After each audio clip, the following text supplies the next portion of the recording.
es gan gribēju uzlikt nedaudz vēlāk ar komentāru, bet tā kā man nav citur, kur šo burvīgo atribūtu pielikt, tad dabūju sākt ar to.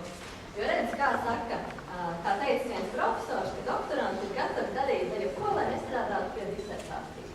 Tā arī es, tuvojoties dziesmu svētkiem, ķēros pie tā, ka atkal ir jāsāk dejot, tāpēc arī šī josta ar komentāru, kad es esmu gatava sākt dejot, lai tie nebūtu jāstrādā pie disertācijas. Es jums šodien gribētu pastāstīt par klasifikāciju. Neredz visi prasa, kas tā klasifikācija par zvēru un ko viņi ziemē ēd. Ja mēs tā pastamies, tad to vienkārši var pateikt, ka klasifikācija ir likumsakarīga iegūšana no datiem. Tā arī tas tiek teikts. Bet ir vēl arī tāda izpildīsīga klasifikācija. Un tā ir šī te pati klasifikācija, ja viņai pieliek ūkainu, tad viņi kļūst par izpildušo klasifikāciju. Kā gan tas notiek dzīvē? Ja mums ir divi suņi, nespalvains un skaidrs spalva nav, tā tad nespalvains. Vēl viens spalvainais, tur kā viss vienkārši. Bet ko ar to vidējo darīt? Višķiņ tā kā spalvas ir, līdz ar to viņš nav neviens no otrs. Viņš sanāk, ka pieder abām klasēm. Bet viņš pieder abām klasēm ar kādu varbūtību. Līdz ar to šī vidējā suņa pielietošana, ievienošana vai pielīdzināšana vienai vai otrai klasē ir šīs te izpildīsīga klasifikācija. Līdz ar to sanāk tātad šādi. Bet es vēlētos pievērsties reālajai klasifikācijas problēmai. Kā jau noskaidrojāt, es tātad dejošu deju svētkos, bet ja arī jums ir gadījies dabūt kādu to šausmīgi dārgo biļeti, tad varbūt arī jums noderēs iespēja saprast, vai tās meitenes ir no pilsētas vai no laukiem, un kādas tad viņām tās lietas. Tāpēc mums būs reāli daudz starp stilizēta klasifikācija. Un tātad mums būs 8 ieraksti, 8 meitenes. Lūdzu, palūkšu tās burvīgās asistentes. Aplausi.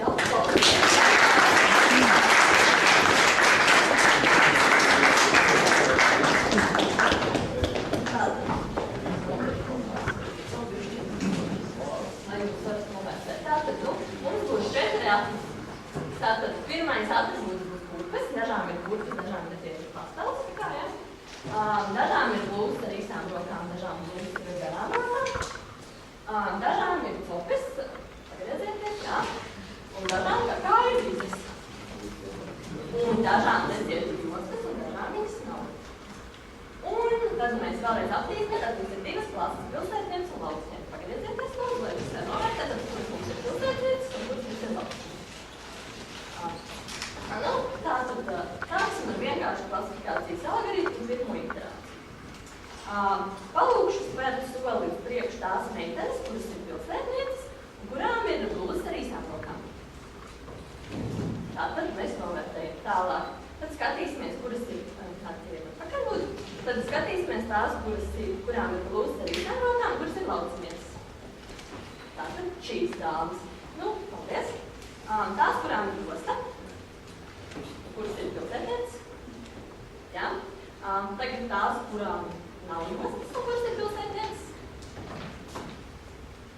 Tālāk, paldies. Tās, kurām ir vīzes, un kuras ir pilsētnieces.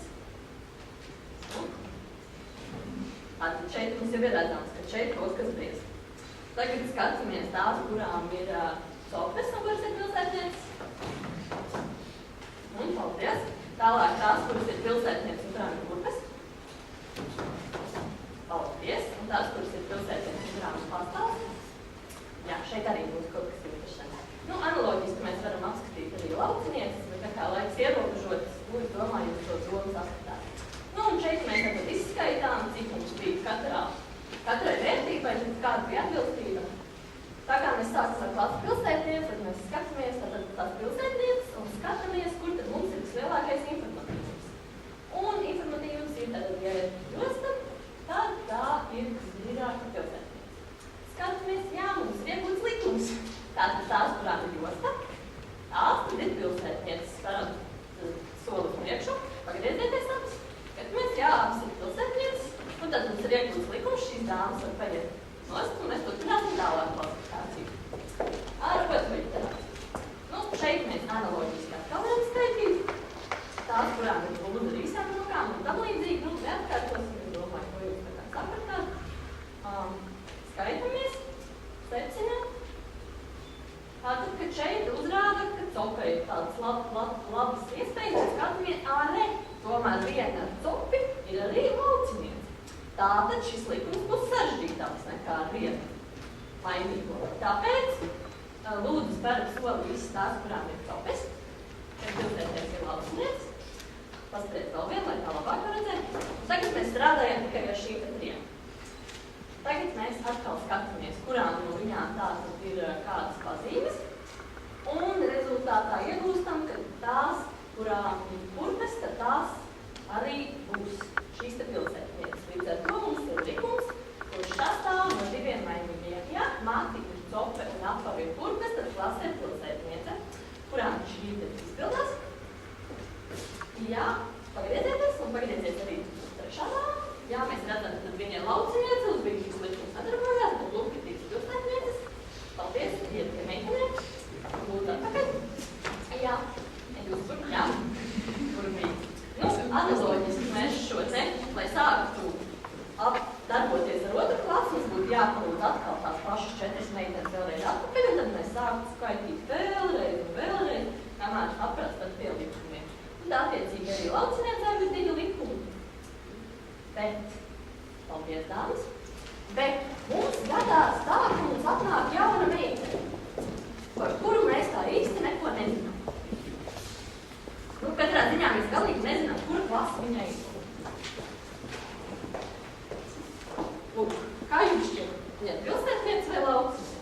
Nu, mums ir zinām, ka likums skatāmies. Josta viņai ir, nav, un tad pilsētniece viņa arī par šī likuma. Skatāmies. Māte viņai ir cope? Nē, nav. Bet tāpat šis likums nav. Skatāmies. Māte viņai ir brīze, tad viņai ir lauciniece. Jā, tad mēs esam atraduši viņai nevis pilsētniece, bet viņai lauciniece. Bet šī te likuma. Tā mēs esam klasificējuši jaunu ierakstu. Paldies manām asistentēm pagaidām.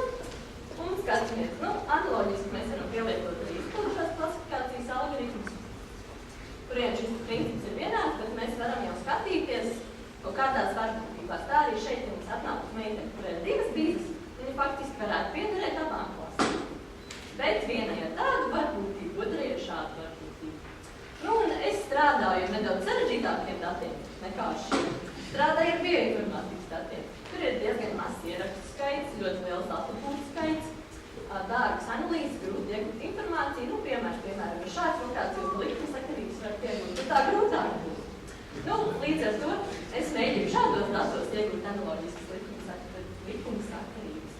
Un tad ceru, ka nākotnē ar šīm manas iegūtajām lietām varēs izmantot bioloģiju un mediķi, lai noteiktu cilvēku veselības stāvokli. Tā vietā, lai apskatītu, teiksim, konkrētus simptomus, tad varēs izmantot biomedicīniskos testus, kā arī ar šo vienu asins nodošanas veidu varēs pārbaudīt dažādas slimības. Un galu galā, tā kā šis ir arī skaistuma konkurss, es jums visiem novēlu, lai jums katram ir trenēts ezis un lai piederētu uzvērt ponijus. Paldies par uzmanību un paldies manām brīvīgajām meitenēm no Deļu kopas Marmela, kā arī Inesai Irēnai Delīnai. Paldies viņām!